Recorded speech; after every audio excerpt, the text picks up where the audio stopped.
Bonjour, aujourd'hui nous allons recevoir Édouard Vaudour qui a avec brio et talent reconstitué une machine qui s'appelle Calent et qui permet de révolutionner l'écosystème HR français. Nous sommes ravis de pouvoir échanger avec lui, d'en apprendre davantage sur les algorithmes, comment tout fonctionne et pour vous donner des clés pour vous positionner sur le marché du travail. Alors on se retrouve très vite.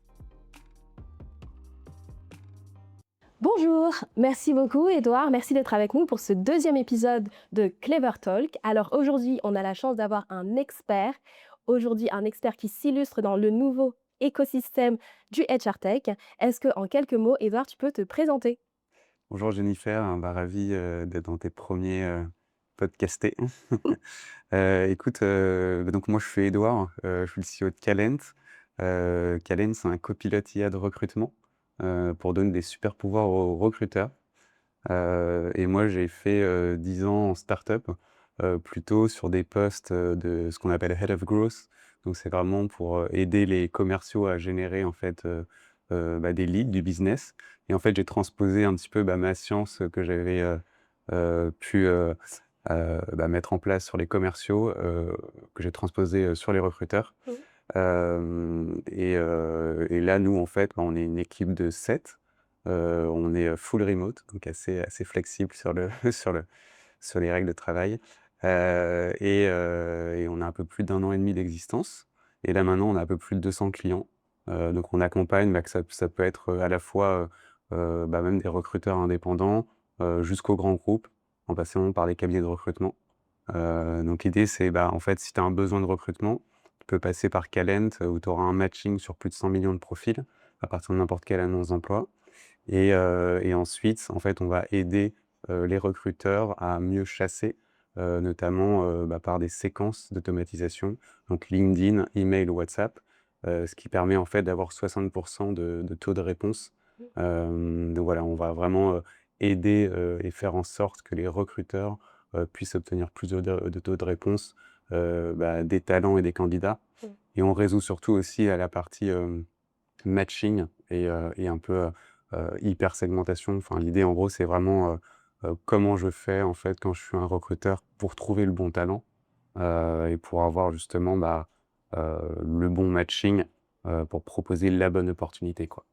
Waouh, c'est impressionnant. Alors, moi, je t'ai rencontré lorsque tu présentais à un AI Summit, il y a à peu près 6 mois et j'ai tout de suite, été, vraiment attirée par cette, machine qui est en train de se dérouler où je voyais qu'en moins d'un an et demi, vous aviez signé des grands contrats avec Vinci, avec LVMH. Est-ce que tu peux un peu parler de la genèse et comment vous avez fait pour accélérer aussi vite sur ces sujets? Est-ce qu'ils n'étaient pas adressés avant? Est-ce que vous étiez, les nouveaux entrants dont on avait besoin en France pour révolutionner un peu ce marché du recrutement? Comment, vous avez fait pour, vous positionner aussi rapidement? En fait, j'ai parlé avec beaucoup justement de DRH, de recruteurs. En fait, je voyais justement, avec, tous les LLM, les OpenAI et le boom un petit peu de l'IA applicative. Je me suis dit: «OK, comment est-ce qu'on peut trouver, une manière, simple d'appliquer l'IA et surtout, qui soit, pratique?» Donc l'idée, c'était de trouver des use cases. Et en fait, je me suis dit: «Bah, tiens, dans la HR tech, c'est intéressant de discuter sur la problématique de, comment bien recruter». Et en fait, je me suis rendu compte que, en fait, les moteurs de recherche traditionnels de talents, LinkedIn, Indeed, étaient un peu cassés. En fait, on avait du mal à trouver les talents, il fallait faire des booléens, c'était un peu complexe. Mmh. Et surtout qu'en fait, ça commençait à devenir, justement trop compliqué pour les recruteurs. Parce que les recruteurs, ce qu'ils aiment bien, c'est plutôt la partie, au-delà justement du placement, c'est aussi la partie, coaching, faire en sorte aussi que les personnes soient bien à leur place, et trouvent la bonne opportunité. Et finalement, il y avait beaucoup de recruteurs, 80 de leur job, c'était du sourcing. Mmh. Donc en fait, c'était des tâches assez rébarbatives. Et en fait, avec l'automatisation, en mettant en place justement aussi IA et automatisation au service de recruteurs, on peut faciliter en fait, la prise de contact, d'humain à humain. Et donc justement, moi, je vois plutôt, l'IA comme une manière comme un copilote, quoi. Enfin, vraiment, voilà, ça permet d'aider à trouver des talents et à mieux les contacter. Et donc ouais, donc j'ai interviewé environ une centaine de DRH, quoi. Un peu comme, là, tu peux le faire avec tes invités, quoi. Et je me suis dit: «OK, en fait, c'est quoi vraiment les pain points?» Et surtout, bah, je me suis rendu compte qu'ils utilisaient aussi, bah, plein d'outils, que ce soit, bah, justement pour l'enrichissement de coordonnées, pour la prise de contact, et qu'au final, il y avait pas de plateforme unifiée, bah, qui faisait vraiment toute la partie, bah, justement un peu préqualification, et matching, sur la partie talent. Et donc après, bah, c'est vrai que c'est allé assez vite parce qu'en fait, on est assez généraliste. Moi, c'est ça que j'aime.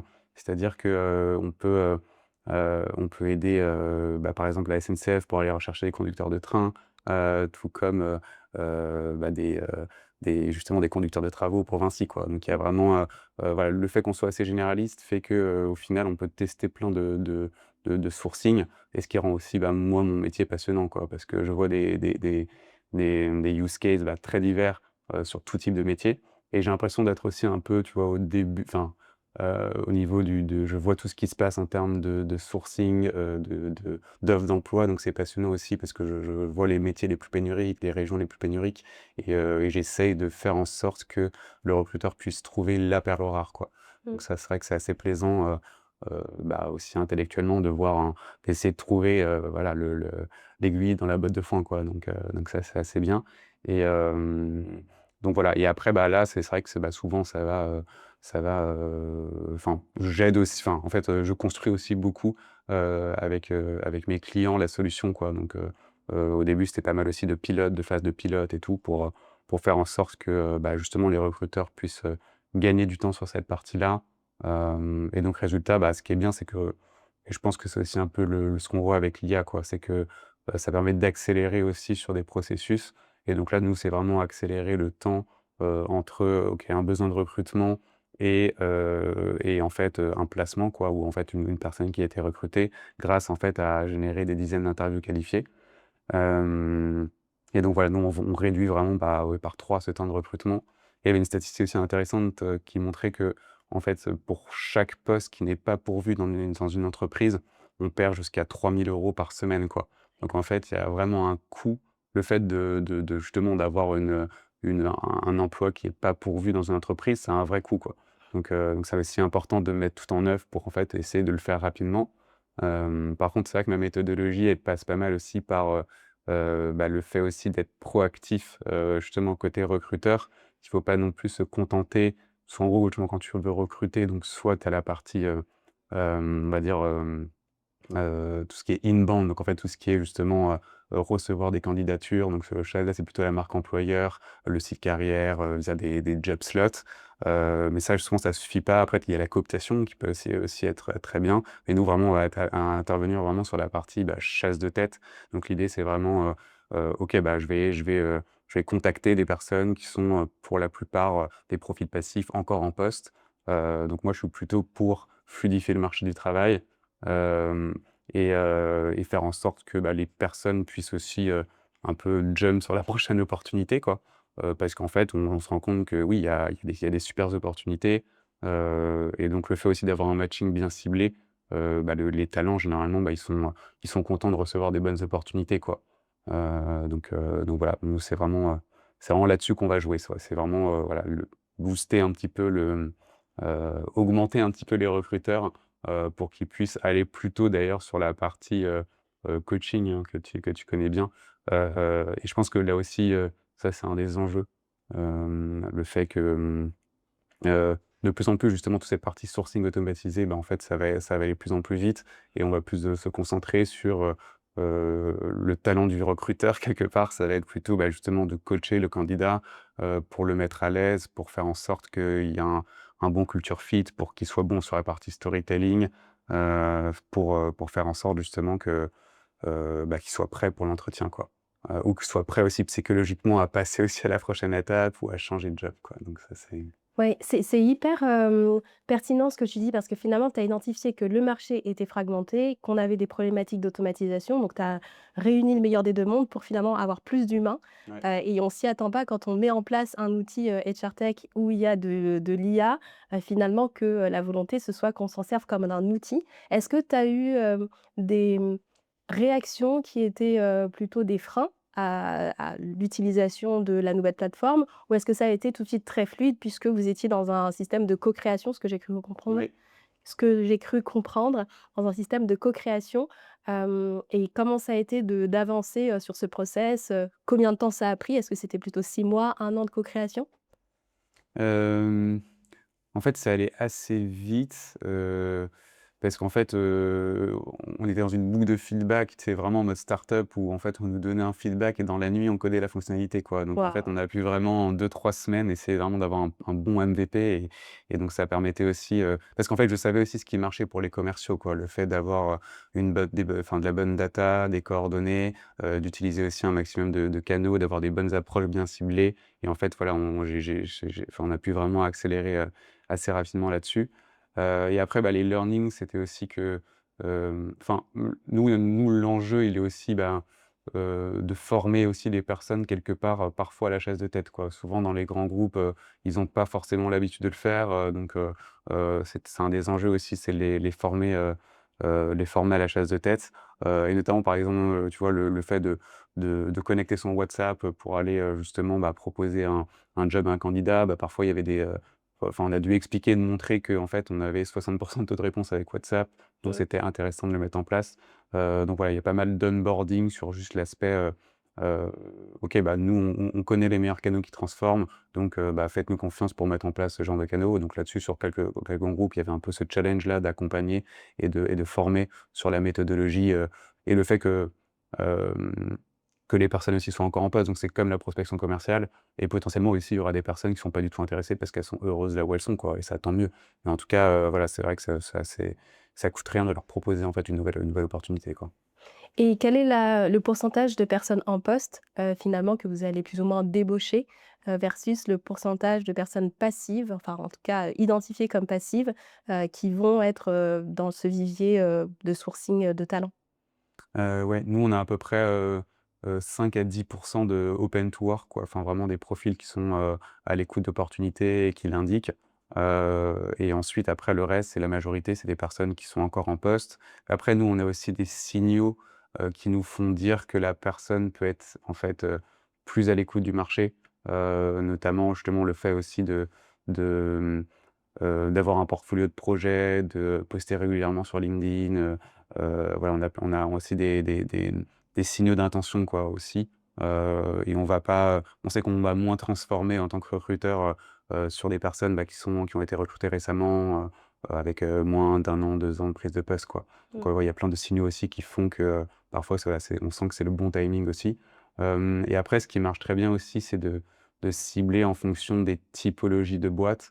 Donc c'est-à-dire, hem, nous, on a justement des algorithmes qui permettent justement d'avoir, bah, en fait, des boîtes similaires. Donc c'est-à-dire que, par exemple, des top startups, des acteurs du CAC 40 et cetera. Donc en fait, ce qui fait que, ça permet de cibler des personnes, là où on s'assure qu'ils ont un culture fit et tout ça, ça permet aussi, bah, justement c'est des manières intelligentes, en fait, aussi de sourcer, quoi. Donc ça peut être à la fois, sur du mot-clé, à la fois sur, justement des compétences, à la fois sur, des intitulés de postes similaires. Voilà, il y a plein de façons de venir chercher et nous, c'est là-dessus qu'on aiguille et qu'on aide avec notre moteur de recherche. Oui, alors on en a un petit peu discuté en off sur ce open to work.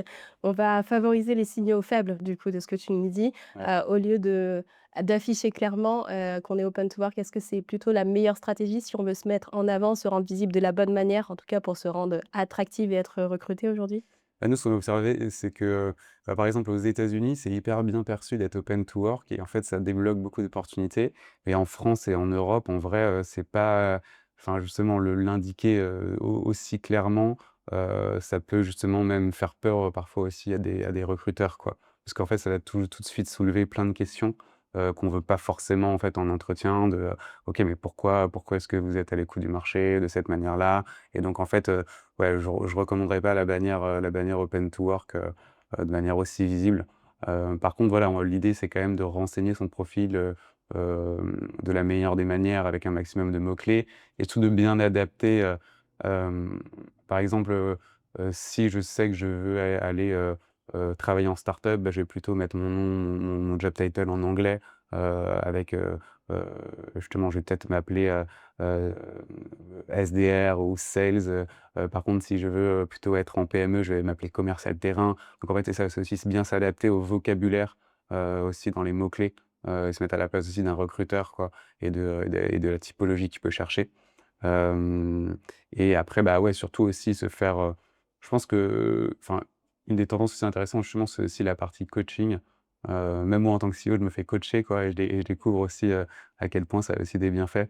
Et donc ouais, je pense que c'est aussi important de bien travailler aussi son narratif. Et là-dessus aussi, c'est intéressant parce que, même maintenant justement avec ChatGPT, avec l'IA, on peut aussi, s'entraîner soi-même au niveau des entretiens et aussi être accompagné, quoi. Donc les deux fonctionnent très bien, quoi. Oui, c'est ce qu'on propose d'ailleurs chez Clever, c'est d'accompagner les femmes sur ce retour au salariat et que ce soit, davantage, structuré, stratégique, en employant les bons mots, donc la sémantique qui va avec le secteur d'activité cible pour, être, du coup recruté et devenir un potentiel dans ces viviers. Quelle est la part de, parce qu'aujourd'hui, j'ai encore beaucoup, moi, de femmes avec lesquelles j'échange et qui veulent se positionner, sur des plateformes un peu généralistes, Indeed, voilà, Welcome to the jungle. Alors je dis que c'est un bon point, mais que clairement les jobs, dans la tech, par exemple, ou les jobs qui vont être les plus attractifs, est-ce que, il vaut pas mieux plutôt travailler son profil LinkedIn plutôt que de se positionner, sur toutes les plateformes généralistes, du marché? Ça, c'est intéressant. Après, pour maximiser ses chances, je pense qu'il faut choisir les bonnes plateformes aussi, où on veut, éventuellement déposer un CV. Et après, l'idée, c'est aussi, oui, de bien travailler son profil LinkedIn. Je pense que ça, c'est la clé.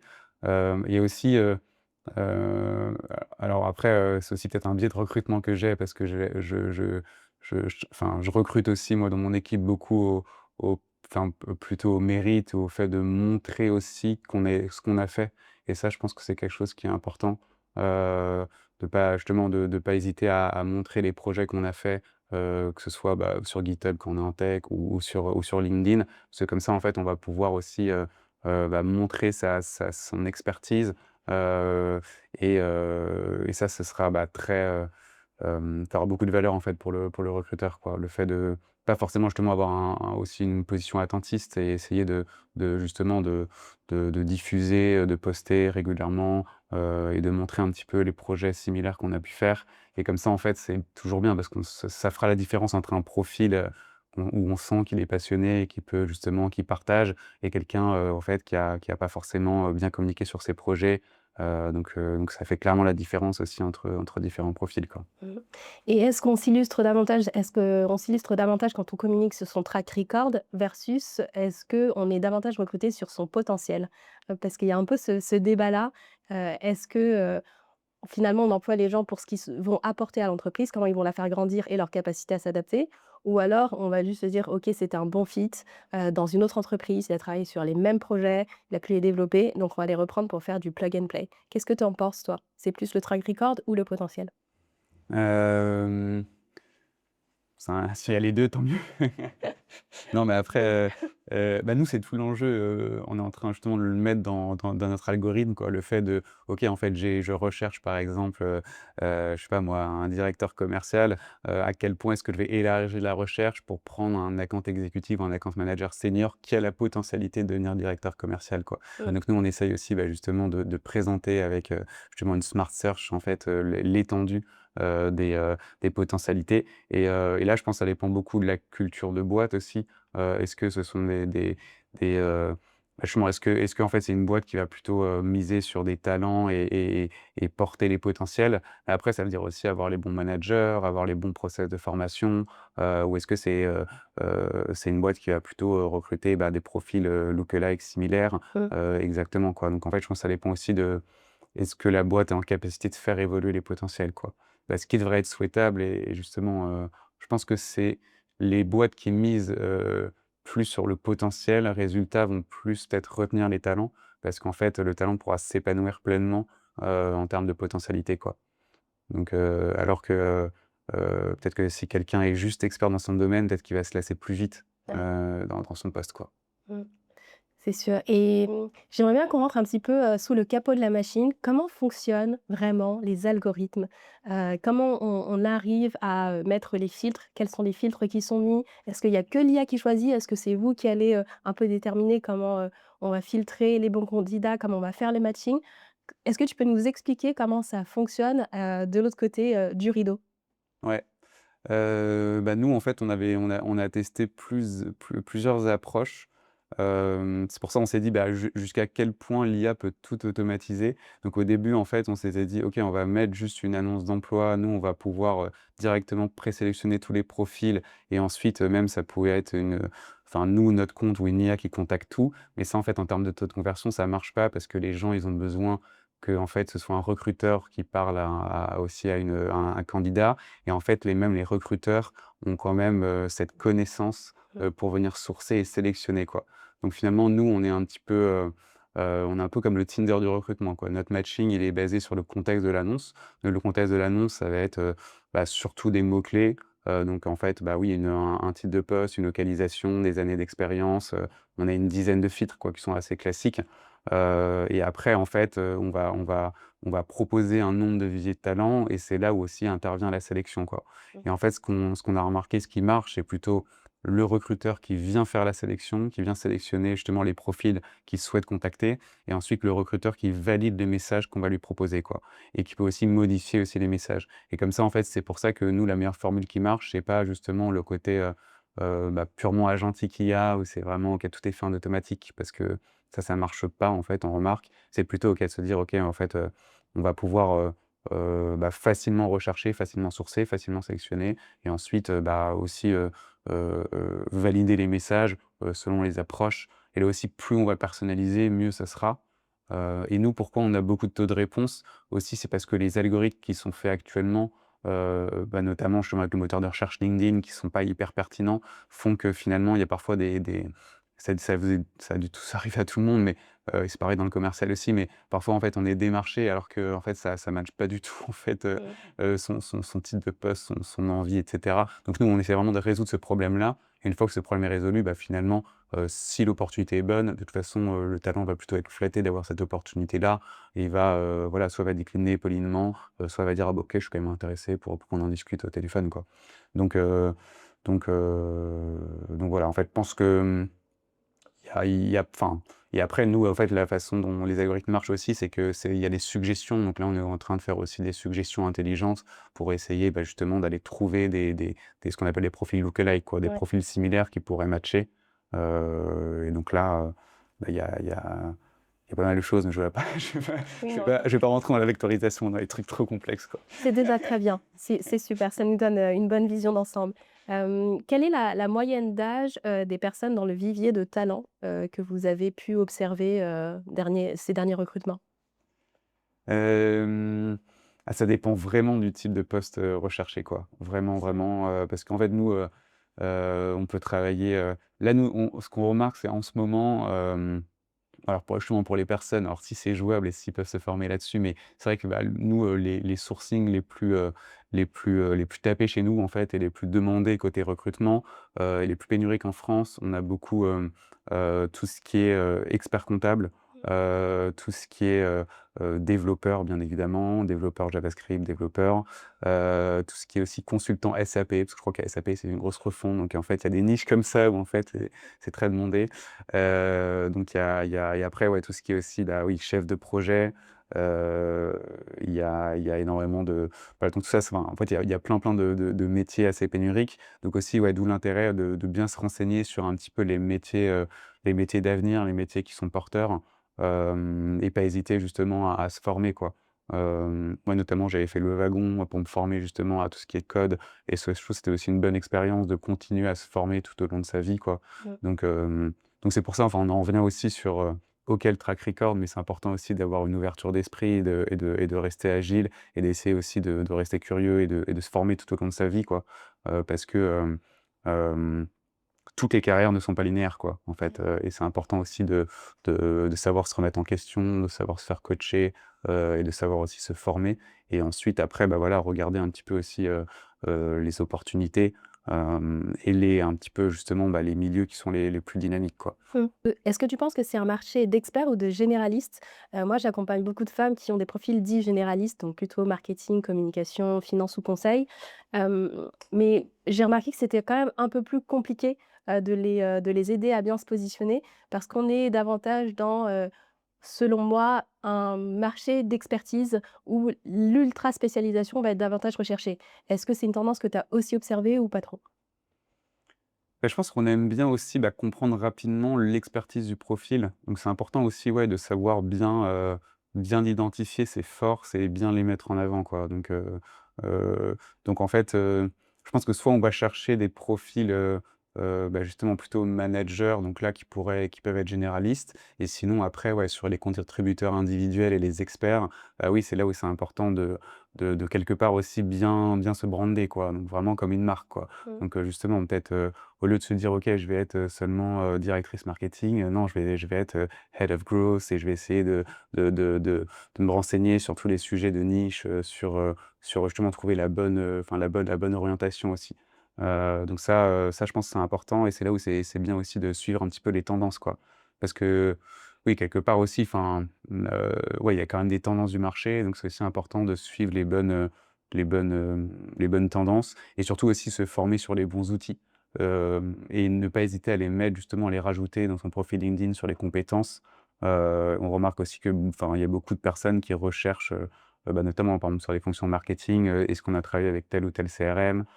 Sur les fonctions, recrutement avec tel ou tel ATS, aussi important de bien montrer ses spécificités et ses forces. OK, moi je maîtrise tel logiciel, je maîtrise tel langage et bien voilà les faire remonter. Parce que c'est comme ça en fait qu'on va pouvoir aussi être détecté. Hem, donc heu, donc non, je pense que c'est important ouais, de quelque part de se nicher aussi quoi. En tout cas de montrer qu'on est expert, dans un domaine. Il faut juste choisir voilà le bon quoi. Mmh. C'est ouais, c'est très juste, c'est très pertinent parce qu'on a besoin en fait d'être agile, de se former en continu et en même temps d'enrichir son profil, Ouais. des réflexes qu'on n'a pas forcément et surtout de voilà, de se rendre davantage visible, mais ça devient indispensable et ta plateforme nous le prouve. Donc pour se faire recruter et être identifié comme talent, on a vraiment aujourd'hui, le besoin de se démarquer comme une marque finalement et d'aller se brander différemment.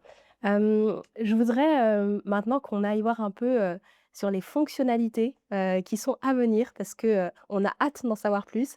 Est-ce qu'on aura, davantage, d'IA, de bots? Alors je sais qu'il y a une relation humain-machine qui est, que vous avez bien équilibrée, j'ai l'impression. Est-ce qu'il y aura la possibilité pour les candidats de se filmer, de montrer autre chose d'eux que juste la partie textuelle? Parce que c'est aussi important de voir, l'énergie, le mindset et tout ce qui peut être communiqué avec, la vidéo, la caméra, le fait de se présenter, de présenter ses projets. Est-ce que vous avez pensé à un autre volet comme ça qui serait un peu plus englobant ou c'est plutôt côté, recrutement que vous travaillez aujourd'hui? Hem, pour le moment, nous, on est plutôt côté recruteur. Après, je sais justement qu'il y a des plateformes qui permettent de faire le pont avec les talents. Il y a une boîte aux US qui s'appelle Mercor qui a justement aussi mis beaucoup en avant le côté, faire des interviews vidéo et de les poster, où c'est justement, et après c'est juste un prompt IA qui fait l'interview. Hem, donc ça, mais ça, c'est vrai que c'est des tendances marché. Après, à voir. Pour l'instant, nous, notre spécificité, c'est vraiment, permettre de générer des interviews qualifiées, et d'avoir, enfin pour un recruteur quoi, donc de remplir son calendrier d'opportunités. Et après pour la suite, il y a plein de sujets où l'IA peut être intéressant, donc sur la partie aussi, évaluation, scorecard, mais après voilà, c'est quand même sur la chaîne de valeur de recrutement, il y a plein de sujets, et nous on est vraiment focus plutôt sur, heu, matching, sourcing et contact, ce qui est déjà un voilà un bon un Oui. bon morceau du recrutement. Et oui, après, ouais, en fait, c'est fascinant parce qu'il y a plein de même en termes de données aussi sur, il y a beaucoup de candidats qui sont déjà dans la thèse de nos clients. Donc en fait, le fait aussi d'aller retrouver des personnes qui ont déjà passé un entretien.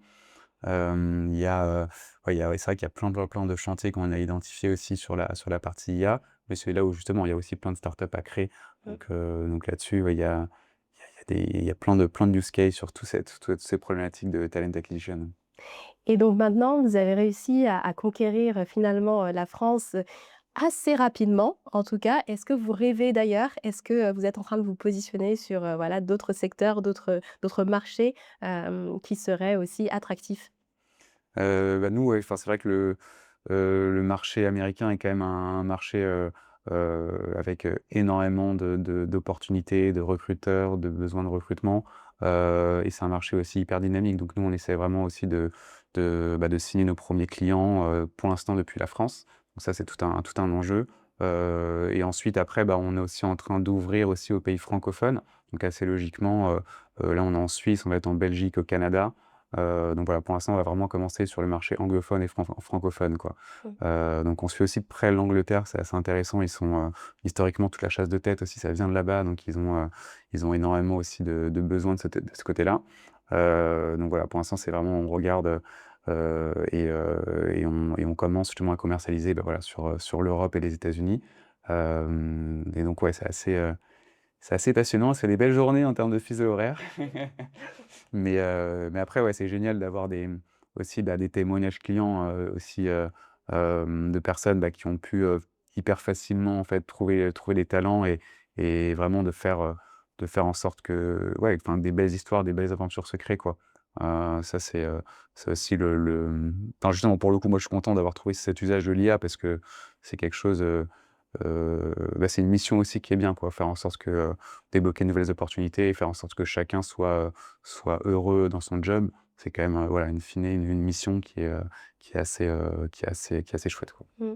Bah, je pense qu'on partage, cette, vision sur, moi j'adore accompagner les femmes dans le retour au salariat parce que je trouve que l'équité au travail, c'est important et qu'en fait on fait société en Mmh. travaillant donc plus il y a de gens épanouis, dans leur travail, mieux c'est et ça nous consolide en tant que société, bah, davantage aussi, aboutis dans le bien-être, dans l'épanouissement, dans la performance et l'excellence et qui nous aideront à garder en tout cas notre, nos standards et notre marché français, du coup, dynamique. Mmh. Donc bravo et ce serait cool, de vous voir, aussi éclore sur d'autres marchés.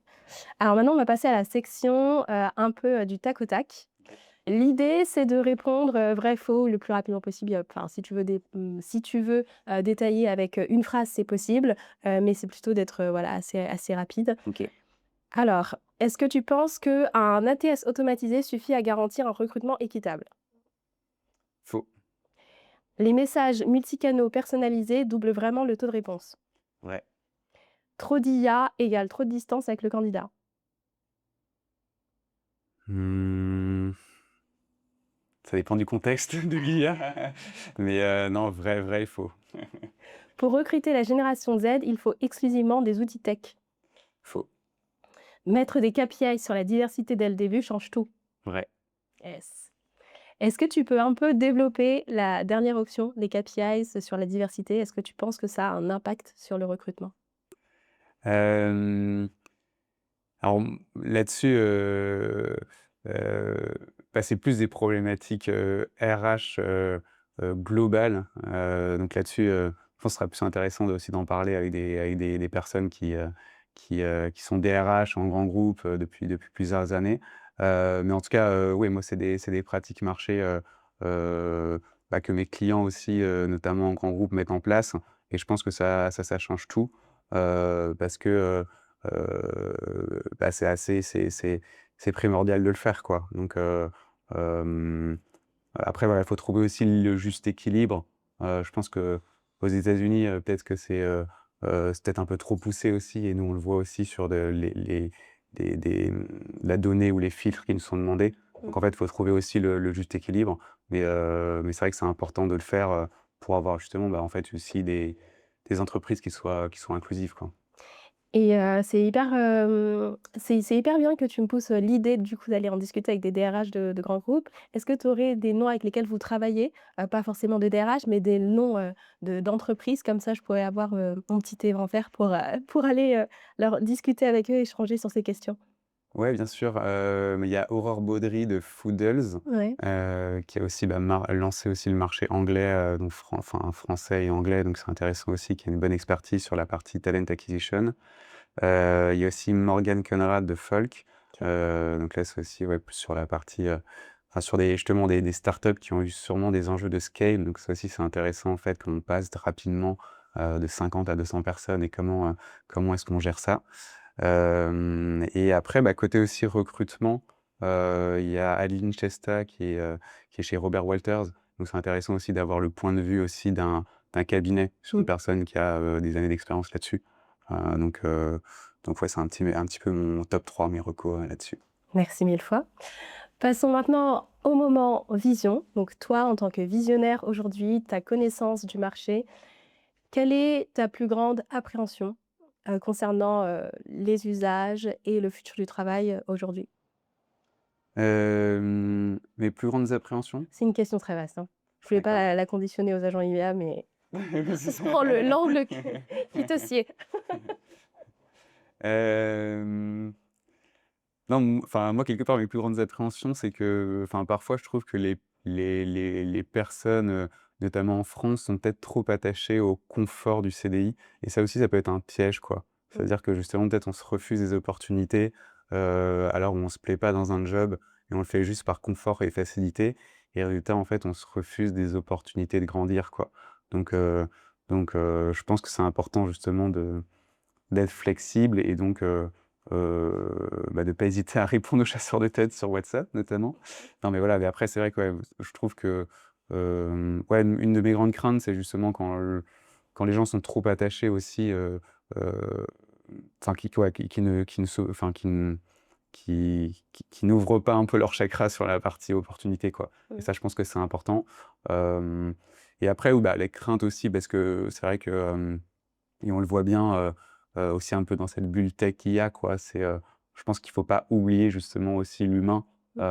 et ne pas justement trop, enfin, bien regarder où est-ce qu'il y a vraiment une utilité quoi, encore une fois. Et où est-ce que ça permet justement plutôt de booster, et de donner des super pouvoirs aux recruteurs, plutôt heu, que de créer des usines à gaz ou sur toute la partie IA, automatisation, quoi. Donc en fait, c'est vraiment ouais, c'est ça, ouais, c'est un peu une ligne de crête et c'est un subtil art aussi de trouver le bon équilibre, quoi. Mmh. Mais ça, c'est pareil dans la vie de tous les jours, quoi, entre l'usage de la technologie Ouais. et l'humain, quoi. Bah, ouais, ça reste, un outil et je suis en effet, d'accord avec toi. Il faut pas que ce soit décisionnaire tout le temps, sinon, ça peut me Non, poser problème. exactement. À l'inverse, quelle serait tes plus grandes sources de motivation pour, cette nouvelle ère qui s'ouvre? Hem, Moi, c'est le fait aussi de challenger des monopoles, et le fait que, je pense qu'on peut très facilement maintenant, en fait, pour un entrepreneur, ce qui est fascinant, c'est que maintenant la di la le gap entre, l'idée et l'exécution, vraiment, en fait, enfin, ça s'est divisé, enfin, chaque mois par 5 ou 10 grâce à l'IA, quoi. C'est-à-dire que maintenant, on voit bien même avec Lovable, avec, enfin, tout ce qui est création de site web, création d'images, création de vidéos, création de contenu, tout ce qui est, enfin, justement, en fait, on voit que grâce à l'IA, on peut vraiment accélérer ce temps-là, quoi. Donc maintenant, en fait, c'est aussi ça remet à l'œuvre aussi la créativité et le fait, bah, justement, en fait, de pouvoir exécuter plus rapidement et mettre en place des idées, quoi et donc ça, c'est super. Je pense qu'on peut aller de plus en plus vite là-dessus. Donc moi, c'est vraiment une source de motivation et donc pour revenir au fait que peut-être qu'il y a aussi des monopoles qui vont être challengés sur des process, sur des boîtes qui existent depuis des années, et maintenant je pense qu'on peut facilement, rapidement créer une start-up, donc ça c'est super je sais pas si dans ton coaching tu as une partie aussi création d'entreprise, mais c'est vrai qu'il y a ouais, il y a énormément d'opportunités et je pense que, bah, là pour le coup l'IA rabat les cartes sur la partie formation et la partie entrepreneuriat, donc ça c'est fantastique. Je trouve qu'on vit dans une époque quand même qui est assez exceptionnelle, quoi. Je suis assez alignée avec toi. Je pense qu'on a tellement d'opportunités. Mmh.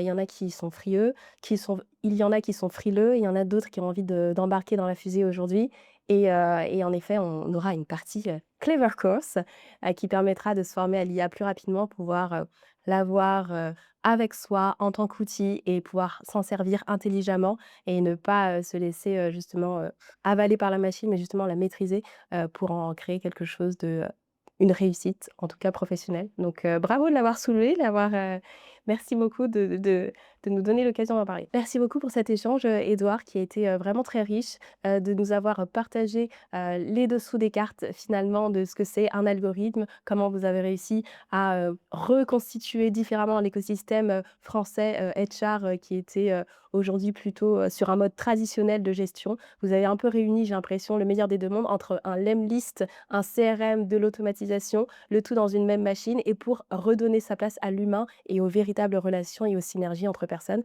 Donc, encore bravo et on peut vous souhaiter que, davantage de succès pour les, prochains, mois et années à venir. Merci à toi.